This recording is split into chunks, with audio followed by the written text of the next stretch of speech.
देख के दिमाग चकरा गया। अब वो वहां शोक से पीड़ित हुआ। उसका कारण था मोह। अर्जुन बहुत बड़ा योद्धा है, अगर उसके रिश्तेदार न होते तो उसने अकेले नहीं सबको काट दिया होता, सबको खत्म कर दिया होता, अकेले नहीं। लेकिन देखता है गुरु द्रोणाचार्य हैं, भीष्म हैं, दादाजी हैं, इनसे हमने शिक्षा पाई है, ये सब तो चाचा मामा सब हैं। बोलते नहीं, मैं युद्ध नहीं करूं, मैं युद्ध नहीं करूं। इनको मार के मुझको राज्य नहीं चाहिए ना, बहुत पाप लगेगा ना। वो आप लंबा वहां पढ़ेंगे। अंत में ये होता है कि वो इतना उसको शोक होता है। और देखिए, शोक मोह का एक ही कारण है, अब वो भी सुन लीजिए आप, वो है अज्ञान। अज्ञान माने ये नहीं है कि आप अपने घर को नहीं जानते, शहर को नहीं जानते, आपको अपने नाते रिश्तेदारों का, पैसा संपत्ति का नहीं पता है, नहीं। अज्ञान माने आप अपने आप को नहीं जानते।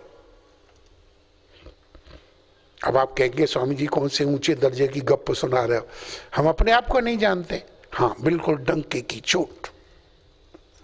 हम कहते हैं आप अपने आप को नहीं जानते। अपने आप को न जानने के कारण आप मोहित हैं और इसलिए आपको शोक है। यही हुआ है उसके साथ। वो बहुत तर्क दे रहा है अर्जुन। बोला इनको मैं मारूंगा तो मुझे तो सीधा सीधा नर्क लगेगा, मेरा तो घर परिवार ही खत्म हो जाएगा, होगा क्या। भूल गया अर्जुन कि उसका कर्तव्य कर्म क्या है। कर्तव्य कर्म है, वो योद्धा है, क्षत्रिय है। क्षत्रिय को कर्तव्य, उसका कर्तव्य युद्ध करना है। भगवान उसको कई तरह की दलील देंगे, अभी वो भूल गया। बोलता नहीं, मैं युद्ध नहीं करूंगा, इससे तो इनके मार मूर के जो इनका रक्त से सना हुआ लोहे, इनके मांस से सना हुआ रक्त राज्य लेके मैं क्या करूंगा। नहीं, मैं इन्हीं को दे देता हूं राज्य, मुझे राज्य नहीं चाहिए। फिर बोलता है इतना ही थोड़ी होगा कि हमारा ये कुल नष्ट हो जाएगा, और भी बहुत कुछ होगा। पापी भी मैं हूंगा, मेरा कल्याण भी नहीं होगा, तो मैं सुखी कैसे हो जाऊंगा। दूसरे युद्ध में सारे योद्धा तो मारे जाएंगे। The cream of the earth, जो इस समय की जो क्रीम है, वो तो सब वहां युद्ध में मौजूद है। बोला ये मारे जाएंगे तो स्त्रियों का क्या होगा। हमारे कुल की स्त्रियां पतित हो जाएंगी, पतित होकर वर्ण शंकर संतान पैदा करेंगी, क्षत्रिय रहेंगे नहीं, योद्धा वीर रहेंगे नहीं, तो इधर उधर अन्य अन्य जातियों में जाकर वो संतान पैदा करेंगे। वर्ण शंकर संतान पैदा होने से हमारा कुल धर्म नष्ट हो जाएगा, कुल की परंपराएं नाश हो जाएंगी, और कुल की परंपराएं नाश होने से, वर्ण शंकर संतान पैदा होने से पिंड और ये जो जल देते हैं, ये क्रियाएं लुप्त हो जाएंगी। वर्ण शंकर का संतान का पिंडों तक जानते हैं आप, पिंड जौ के दिए जाते हैं। अब जिन लोगों ने जाना होगा, उदक माने जल भी देते हैं, अमावस्या के दिन देते हैं। श्राद्ध में यही दो चीज होते हैं, तिल में डाल के जल देते हैं। बाकी तो आपकी अपनी मौज है, जो मर्जी खाओ पियो। पिंडदान यही होता है। पिंडोदक जो है क्रिया ही लुप्त हो जाएगी, और अगर वो देंगे भी तो वर्ण शंकर संतान का हमारे पितृ जो है स्वीकार ही नहीं करेंगे। तो हमारा तो ये लोक भी गया, हमारे पुरखों का जिनसे हमको शरीर मिला है ये भी चला हो जाएगा, तो उनको बहुत दुख होगा और उस शाप से हम पीड़ित होंगे, वंचित हो जाएंगे। फिर वर्ण शंकरता के दोष से इतना ही थोड़े होगा, हमारे सनातन कुल धर्म, जाति धर्म का नाश हो जाएगा। आजकल बहुत क्रॉस मैरिजेस चल रही हैं, उनका जो आश्रय होता है आप लोग जानते हैं। महाराष्ट्र की लड़की पंजाब में चली जाए, न उनको उसके रीति रिवाजों का पता है, न उसको। हम लोग तो घरों में देखते रहते हैं, बहुत तरह का तमाशा होता है, देखते रहते हैं। आपके परिवार का जब कोई बच्चा घर में आता है तो एडजस्ट होने में 2 दिन भी नहीं लगते, क्योंकि वही सब कुछ तो है। तो अब वो अपने आप को बहुत बुद्धिमान मान रहा है अर्जुन। बोलते हैं मैं इतना समझदार होते हुए मैं ऐसा कैसे कर दूंगा, मैं पापी नहीं बनूंगा, मैं इस संसार का हत्या का दोषी नहीं बनूंगा, और भाड़ में जाए ये सब राज्यवाज, मैं इनको दे देता हूं। सोच के ही मेरा तो शरीर कांप रहा है, ये धनुष अरे गिर रहा है, मैं तो खुद ही गिर रहा हूं। और इतना कह कह के सब अपना उपदेश देके बैठ गया। अब पहला अध्याय यहीं तक है। दूसरे अध्याय के पहले से लेकर 10वें श्लोक तक उनके बीच में संवाद चलता है। गद्दी से नीचे आ गया है तो अभी रथ में ही बैठा हुआ भगवान श्री कृष्ण के चरणों में बैठ गया, धनुष रख दिया कि ये लो अपनी लकुट कुमरिया, अपन युद्ध नहीं करेंगे। आंखों से आंसू गिर रहे हैं, शरीर कांप रहा है, उसको विषाद हो रहा है, बहुत कायरतापूर्ण वचन बोल रहा है। तो भगवान उसको कहते हैं कि अर्जुन, इस विषम समय में पूरा जीवन तुम लोगों के हक के लिए तुम लोगों को लड़ते रहे, आज वो समय आया है। आप जानते हैं वो पृष्ठभूमि में मैंने बताया था, भगवान खुद गए थे लेकिन वो 5 गांव देने को राजी नहीं हुआ। इन्हीं का, पांडवों का ही अधिकार था, युधिष्ठिर को राजा होना था, नहीं राजी हुआ। बोलते 5 गांव में एक बिंदु भर जगह, एक सुई की नोक के बराबर की जगह भी मैं नहीं दूंगा, ले लें जैसे लिया जाता है। तो अब भगवान कृष्ण ने तो नहीं बोला कि युद्ध करो, ये तो युद्ध तो उनका है, पांडवों का और कौरवों का। भगवान कृष्ण तो उनके कहने से सारथी बन के आए हुए हैं, और बोलता है युद्ध नहीं करो, मैं नहीं करूंगा।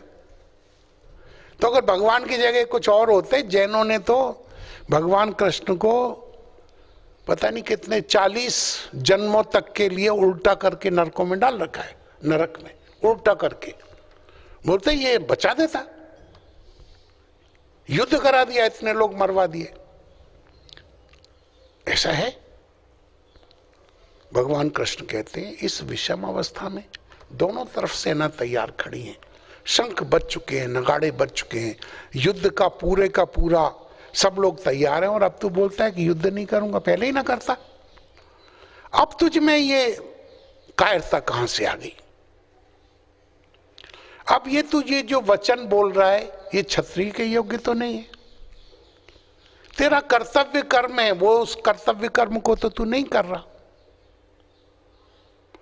कर्तव्य से च्युत हो रहा है, अपने धर्म से च्युत हो रहा है।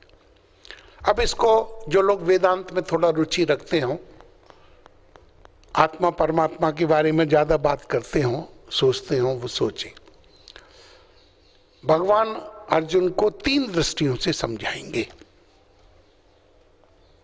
ये तो व्यावहारिक दृष्टि उन्होंने कह दी कि तू विषम समय में इतना युद्धवीर होके तू ये क्या बातें कर रहा है, ये कोई बात करने वाली नहीं है। तेरा कर्तव्य कर्म है कि तू युद्ध कर। सांसारिक दृष्टि से बात कर रहे हैं कि देख तू युद्ध छोड़ जाएगा, तू तो छोड़ जाएगा अपने कारण से, लेकिन लोग बोलेंगे कि रण से डर के भाग गया, पूरी जिंदगी तेरा अपयश होगा। ये उन्होंने सांसारिक बात बताई। दूसरा बोलते हैं, अब देह दृष्टि से सुनिए। देह दृष्टि, जीव दृष्टि, आत्मदृष्टि, ये 3 ही होते हैं। First you identify yourself with the body, I am this body. बोले आप कौन है? बोल रहे हैं आप जो भी अपना परिचय देंगे बॉडी का देंगे, ये बॉडी से मेरा संबंधित। तो पहले आपकी है देह दृष्टि, दूसरी फिर बोलेंगे अरे नहीं हम मरते मराते नहीं है, हमने शरीर लिया है, अभी बुढ़े होंगे या ये शरीर छोड़ेंगे तो हम दूसरा शरीर पकड़ लेंगे। वो बोलेंगे वासांसि जीर्णानि यथा विहाय नवानि गृह्णाति जीवो पराणि, जैसे आपके कपड़े पुराने हो गए आपने बदल दिए, तो ऐसे ही इस शरीर को छोड़ के दूसरा शरीर ले लेंगे। ये हो गई जीव दृष्टि, ठीक है। देह दृष्टि से मर जाएंगे, जीव दृष्टि से हम अन्य शरीर को प्राप्त करेंगे।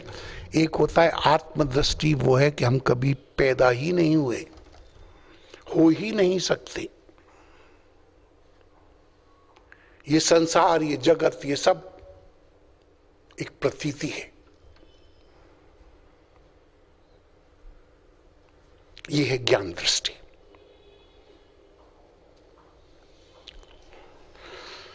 तो तीनों दृष्टियों से भगवान समझाते हैं। तो सबसे पहले वो आत्मा की अमरता की बात करते हैं। बोलते हैं नैनम छिद्यन्ति शस्त्राणि, ये तो न तो शस्त्रों से कभी इसको छेद सकते हो, आत्मा अजर अमर अविनाशी है। क्या मतलब होता है अजर अमर अविनाशी का? जानते हैं क्या मतलब होता है? हाँ? सुनते तो बहुत है। अजर माने जिसमें जरा नहीं है, बुढ़ापा नहीं है, ठीक है। आत्मा कभी बुढ़ी नहीं होती, अमर, मरती नहीं है।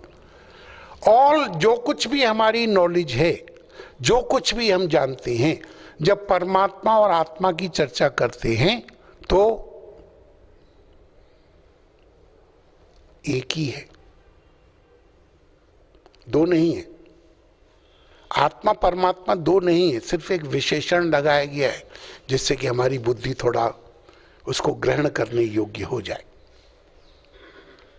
बाकी तो सब वट एवर वी नो, निर्मल, अविनाशी, मतलब हम विनाशी को जानते हैं, आत्मा विनाशी नहीं है, अविनाशी है। तो वो आत्मा की अमरता, सनातनता को बताते हैं, पहले उससे समझाते हैं। फिर बोलते हैं कि ठीक है, व्यवहारिक दृष्टि से मान लो युद्ध में तू बोल रहा है ना कि मैं जीतूंगा कि हारूंगा, तेरे मन में संशय है, तो तेरे दोनों हाथ में लड्डू है। अगर जीत गया तो इस धरती का राज्य भोगेगा, हार गया स्वर्ग को प्राप्त करेगा, तेरा ही धर्म है। तो ये उन्होंने समझाया। तो तू इस हृदय की दुर्बलता को त्याग, संसार में जो भी आया जाएगा, तू भी जाएगा, तो इसको समझ। जैसे शरीर में बालावस्था होती है, युवावस्था होती है, वृद्धावस्था होती है, फिर ऐसे ही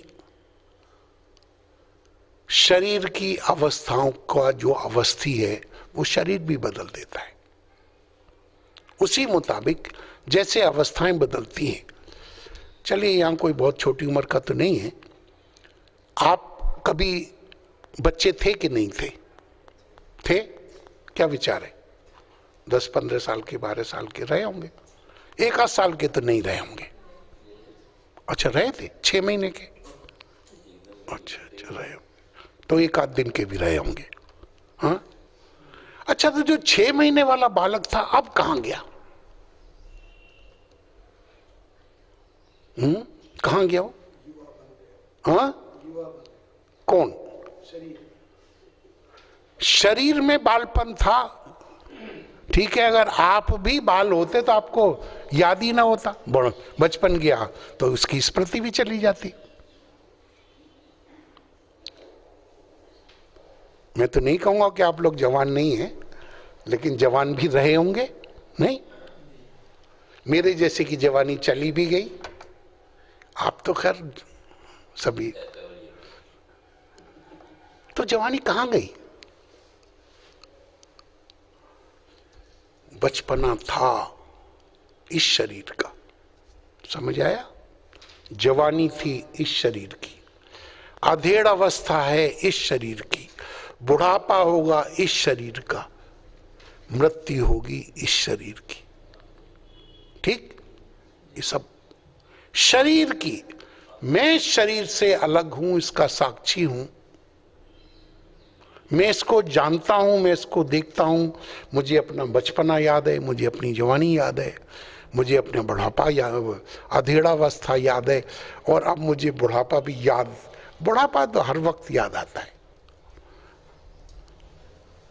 मुझे याद आता है।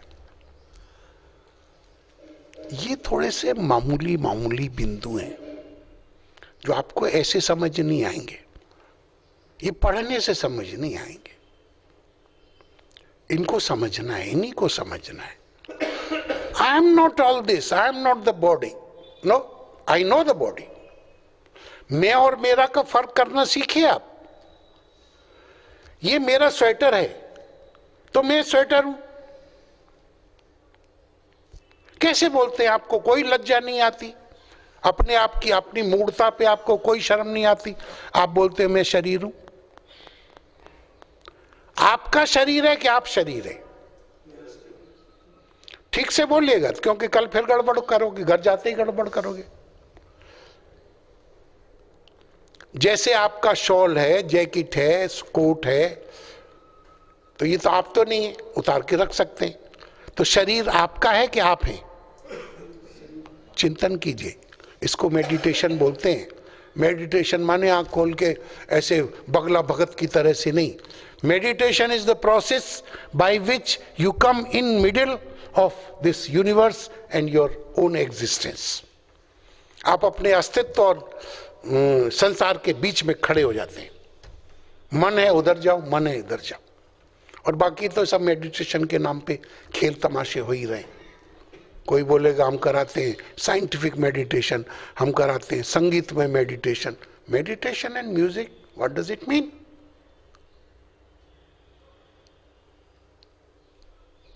और मेडिटेशन भी कौन सज्जन आपको से चर्चा कर रहे हैं निर्भर करता है। योगियों का मेडिटेशन कुछ और है। योगियों का सहज, हठ योगी का अलग है, सहज योगी का अलग है, भक्ति योगी का अलग है, कर्म योगी का अलग है, ज्ञान योगी का अलग है। Which branch you are following? Patanjali कहते हैं ध्यानम निर्विषय, निर्विषय मनो। वेदांत ये नहीं कहता ना, बिल्कुल नहीं, सॉरी। भक्ति भी ये नहीं कहती। भक्ति में तो साकार इष्ट का ध्यान होता है। निर्विषय मन करना हठ योगी का काम है, वेदांती का काम नहीं है। वहां तो वो उसको दोष कहते हैं। तो भगवान कहते हैं कि भाई तू ये जितना कुछ भी बात कर रहे हो, ये बातें ठीक नहीं। तू तो सुख दुख और राग द्वेष से परे हो जा, द्वंद्वातीत, द्वंद्व के अतीत हो जा। Opposites, pair of opposites is called द्वंद्व। तू द्वंद्व के अतीत हो जा। द्वंद्व के अतीत होते ही तेरी बुद्धि स्थिर हो जाएगी।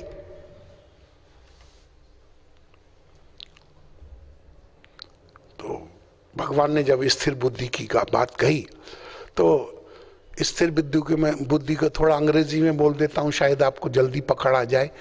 स्टेबल इंटेलेक्ट, स्टेबल, एक जगह ठहरी हुई बुद्धि। क्यों भागती है? कहीं ना कहीं उसको पसंद है, कहीं ना कहीं नापसंद है। पसंद को पाने के लिए और नापसंद से दूर भागती है।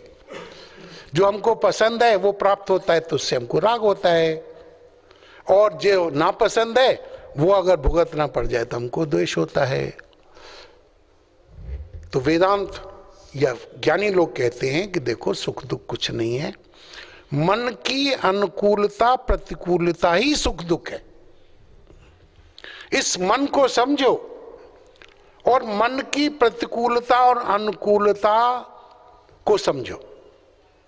ये दोनों ही ट्रांजिटरी हैं, और ये अगर तुमको समझ आ जाएगा तो तुम स्थिर बुद्धि हो जाओगे। स्थिर बुद्धि माने कोई पत्थर नहीं हो जाता। तो उन्होंने कहा, अर्जुन को तुरंत बात, वो तो प्रश्न करने में, अर्जुन बहुत प्रश्न करता है, बोलता है भगवान आप बताओ स्थिर बुद्धि कैसा होता है, स्थिर बुद्धि पुरुष होता कैसा है, कैसे उठता है, कैसे बैठता है, कैसे चलता है, उसके लक्षण आप मुझे बताओ। तो भगवान ने एक ही बात कही, उन्होंने कहा कि न द्वेष्टति न कांक्षति,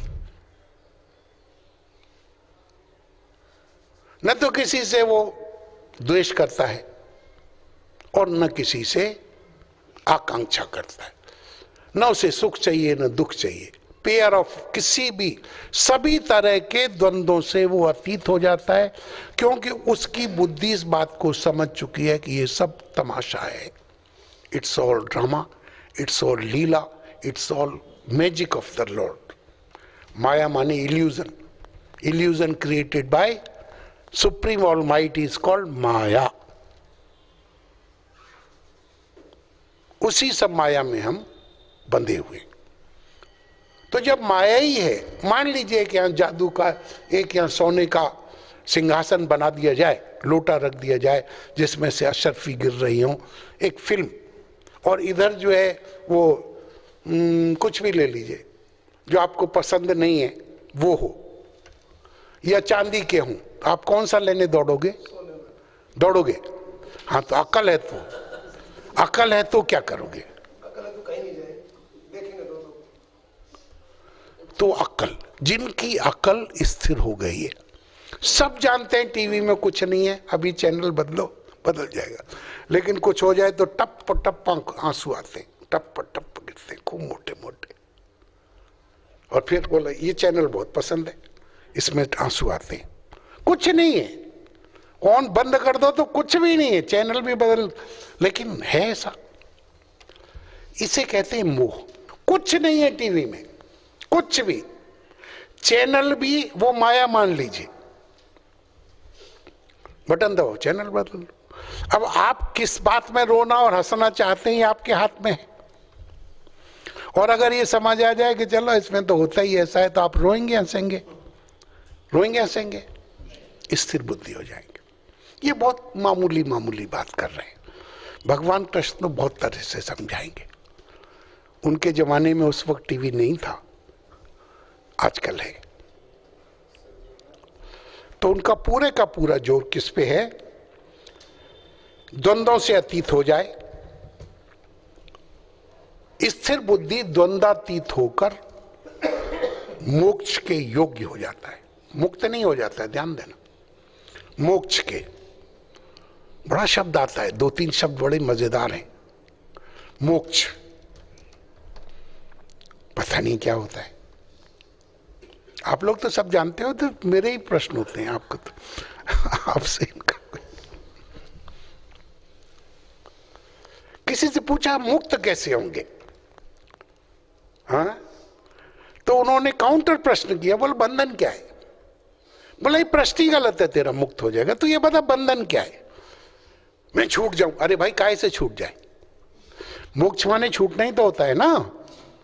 काहे से छूटना चाहते हो? बीवी से, पति से, बच्चों से, धन से, मकान से, नाते रिश्तेदारों से, अपने शरीर से, काहे से छूटना चाहते हो? काहे से? कभी विचार करते हो? मोक्ष। और स्थिर बुद्धि पुरुष, स्थिर बुद्धि मोक्ष के योग्य हो जाता है। ये प्रश्न गलत है कि हम मुक्त कैसे होंगे, नहीं नहीं, पहले ये प्रश्न है कि बंधन क्या है? बंधन क्या है? हम संसार छोड़कर चले जाएंगे, कहां? हम तो महात्मा हैं, लाल कपड़े पहन के बैठे, हमने तो संसार हमने भी नहीं छोड़ा। गंगोत्री गए थे, वो भी संसार में था, 6 महीने गंगोत्री रहे संसार छोड़ के। बाद में जब थोड़ी सी अकल आई, मैं कहा अरे ये भी तो संसार ही है। अब सन्यासी हैं, पहले हम तो गृहस्थ रहे, आप जानते हैं, आप लोग बच्चे बच्चे हैं, तो पहले 2-4 बच्चे थे, अब तो इतने सारे बच्चे हैं। आप सब बच्चे नहीं हैं तो और क्या है? अभी कितने लोगों की चिंता रहती है कितने लोग अपना बड़ा मान के, माँ बाप मान के हमसे सलाह लेने आते हैं, समस्या दूर करो। तो अब तो बहुत विशाल परिवार बन गया। थोड़ी सी झंझट से छूट के अब आगे समुद्र में बहुत झंझट ही झंझट है। तो विचार करना चाहिए कि आखिर इस सब का कारण क्या है। कारण है अज्ञान। अज्ञान, कामना, कर्म, एक चक्र है जीवन का। तो भगवान कहते हैं देखो, तुम पहले समझो, समझने के बाद अपनी बुद्धि को स्थिर करो। न सुख कुछ है न दुख कुछ है, तेरे मन का भाव है। माताएं जानती होंगी, ज्यादा जानती होंगी, पिता भी जानते होंगे। एक सब्जी घर में बने, ठीक है, एक बेटा बहुत खुश हो जाएगा, और अगर हफ्ते में 2 दिन बना दी तो क्या बात है, बोलेगा मम्मी यू आर ग्रेट, ये आपने बहुत अच्छा किया। दूसरे को मान लो भिंडी पसंद ना हो, बोलेगा क्या मम्मी तुम भी कोई, तुम मम्मी हो, मेरा ख्याल करती हो, रोज रोज रोज रोज यही सब्जी बना के रख देती हो। अब मम्मी ने तो कुछ नहीं किया। आपके मन की स्थिति पर निर्भर करता है, इस मन को समझना है। गीता आपकी समझ को ठीक करने के लिए है। तो इसका तात्पर्य गीता का है आपकी समझ ठीक करने के लिए। तो दूसरा अध्याय सांख्य योग। समय मेरे पास थोड़ा है, मेरा ख्याल कितने बराबर बचे हैं, 36-35। तो आज ये दूसरे अध्याय का आपको मैंने सारांश बताया है।